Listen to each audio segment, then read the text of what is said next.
What's up guys, and welcome back to a brand new video here on my channel. And today's video I'm going to answer one of the most asked questions I've gotten lately, and it is if it is worth it to switch over to 240Hz from a 144Hz monitor. And to be honest, my first answer would be no, but my second one would be kind of. Let me explain everything, and if you guys enjoyed this video, please don't forget to leave a like, and without any further ado, let's get straight into this topic. Personally guys, I've been using a 144Hz monitor for over 2.5 years before I finally swapped over to 240Hz because of CSGO. And I gotta say, in the first place guys, if you never before had like a higher hertz panel, something like a 144, 165 or 240Hz monitor, you won't be really able to tell the difference between a 144 or 240Hz monitor. That's just simply how it works. Before you can actually swap over to a higher end hertz panel like a 240 or even 360Hz monitor, you have to experience in the first place how 144Hz feels like. Then after a short while of using it, your brain can like kinda tell the difference when you actually swap over and then do a higher end 240Hz monitor,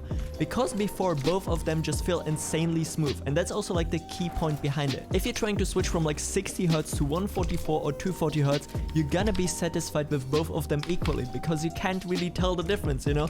Both are gonna feel extremely smoother, because going from something like 60Hz to 100 plus Hz monitor is already gonna be mind-blowing for you. If you guys haven't tried it out, please go to the nearest local tech store and just try out at least 144Hz. It's literally so buttery smooth in comparison to stock 60Hz, and trust me, you will insta see the difference. Therefore, I would also say it's not really worth it to go for 240Hz, because even if you know already how 144Hz feels like, the difference between both of them isn't really worth it spending an extra $150 to $200 on a budget. And on top of that guys, please also keep in mind that you not only need the 240Hz monitor, you also need a PC which can actually provide you with stable 240 FPS in Fortnite, which is insanely hard, because Fortnite is really hardware demanding for higher hertz monitors, since this means that you really need a next-gen GPU, something like a RTX 20 or 30 series GPU, which are extremely expensive right now. So therefore guys, please keep in mind that you actually need the required tech to run stable 240Hz. It's not simply like that you're going to only plug this monitor in and you're gonna have consistent 240Hz. That's just simply not how it works, so therefore please make sure that you also have a budget to even upgrade all other parts you need from your setup. And now to my second answer, when I said that it's like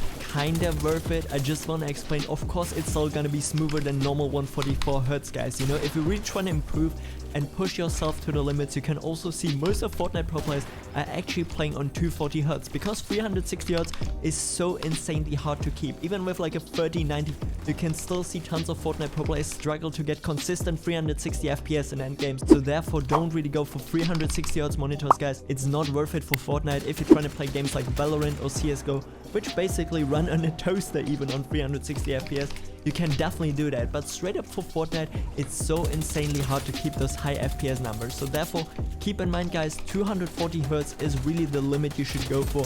Anything above is not really playable. Even Booger himself swapped over from a 360Hz monitor back to 240. And as a final conclusion guys, I want to say it is kind of worth it, but please consider, if you get used to 240Hz, you're gonna notice this in any game, which means that in the near future, you always need a high-end PC to actually be at stable 1.